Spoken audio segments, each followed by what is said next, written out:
The Baltimore Ravens have been on a four-game win streak, moving themselves from 1-5 to 5-5. Which players have been major contributors? Who's responsible for helping the Baltimore Ravens reach 500? We discuss next.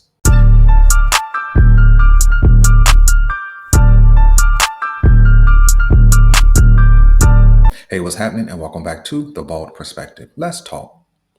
The Baltimore Ravens sit at 5-5 and now have an opportunity to get over 500, moving to 6-5 for the first time all season. And who's responsible? I think a part of this surge is coaching, specifically on the defense. I think Zach Orr has been able to do a better job calling up the blitz, putting guys in position to be successful. But I think that when we come down to what's happening on the field, I think there are 6 or 7 guys who could get credit for this Baltimore Ravens mid-season surge, if we can call it that. So let's get to it. Well, before we get started, do me a favor, hit the like, subscribe, and go ahead and touch that notification bell so you get updates when we upload new content. Now let's get to it. So, number one, if we start offensively, I'm going to give credit to Derrick Henry.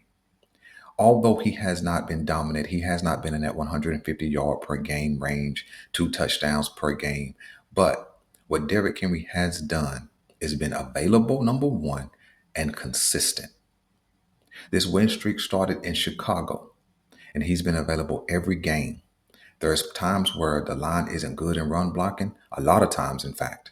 He's getting met at the line of scrimmage, he's getting hit in the backfield, but he's still trying to run hard, still trying to hit the holes, and still trying to make something happen. Now, I didn't pull the numbers, but I imagine he's averaging roughly about 70 yards per game, 75 yards per game, something in that area, and at least 1 touchdown per game, give or take. But the biggest thing is presence. You see, when you have a Derrick Henry in the background, whether he's having an elite day or not, he's the reason why a defense will put 6, 7, 8 men in the box to stop that run.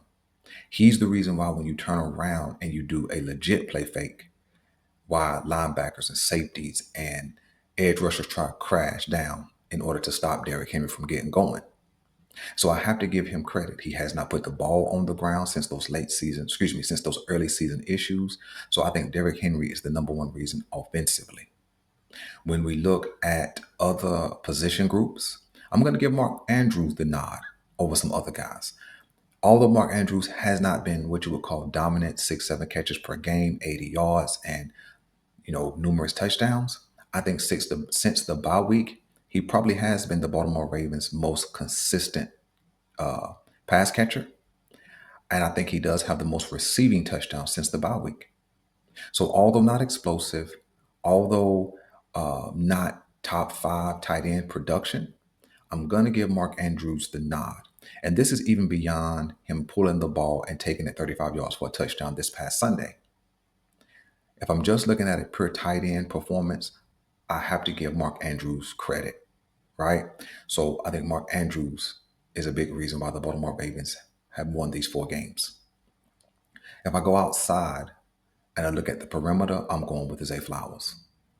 Zay Flowers, again, has not been a 100-yard receiver and a touchdown per game, but what he does do is make timely catches. He moves the chains and he gets yards after the catch.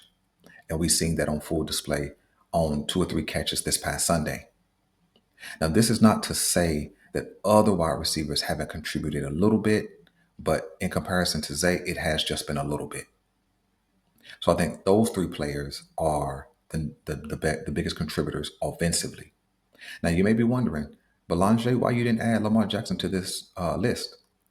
Well, if I'm looking at a 4-game win streak, Lamar Jackson wasn't there for one of them.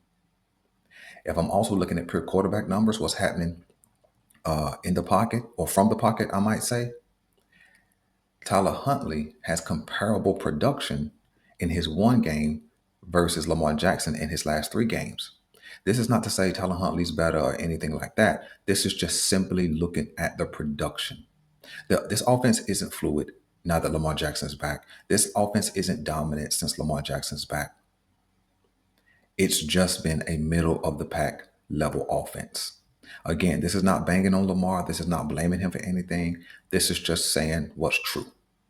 So, Henry, Andrews, Zay, the biggest contributors offensively. Let's jump defense.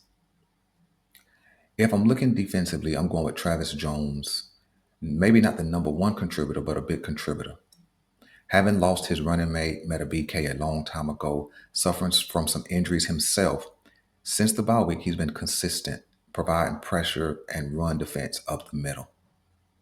And so I'm going to go with Travis Jones. If I'm looking at the edge position, I don't see an edge that I'm going to lean into necessarily. So I'm going to go middle of the defense. I'm going with Teddy Buchanan over some other players. Yes, fourth round pick linebacker Teddy Buchanan has been a major, major contributor to the Baltimore Ravens turnaround. He's playing sideline to sideline. He's playing solid in coverage, and he's stopping what he hits. And when you pull his numbers and look at his impact since the bye week, you have to give Teddy Buchanan a nod over Roquan Smith. Not that Roquan has been bad, but Teddy Buchanan stepping up and fulfilling his role, I think, has allowed Roquan to play more disciplined and to play more like himself. When I look at the secondary, I think the number one contributor for the Baltimore Ravens turnaround, I'm going with Nate Wiggins, who's probably a Pro Bowler at this point. He leads the Baltimore Ravens in interceptions. He doesn't get beat a whole lot in coverage. And he shows a little bit of that dog that I think the Baltimore Ravens are missing. Now, he's not, flamboyant in style or anything like that, but he is showing a level of consistent play that I think you can count on. He's been traveling with the number one wide receiver at times, and so I'm going to give Nate Wiggins the nod. Some other honorable mentions, I'm going to Aloy Gilman, Kyle Hamilton, and Chidobe Awuzie, who made what you could consider the game-saving play this past Sunday, knocking an apparent touchdown out of the receiver's hands. I'm going to put all three of those guys in honorable mention. It's not to say that they couldn't be listed as the major contributor. They have been solid. They have been pretty good. But the other three guys I'm identifying as standouts. And I think that if we're going to keep this momentum and beat the Jets on Sunday, it's going to take these same guys continuing to maintain their play and other guys coming on along beside them. So you guys let me know what you think, who you think is a major contributor, who do you think I left off the list, and until next time, I'm out.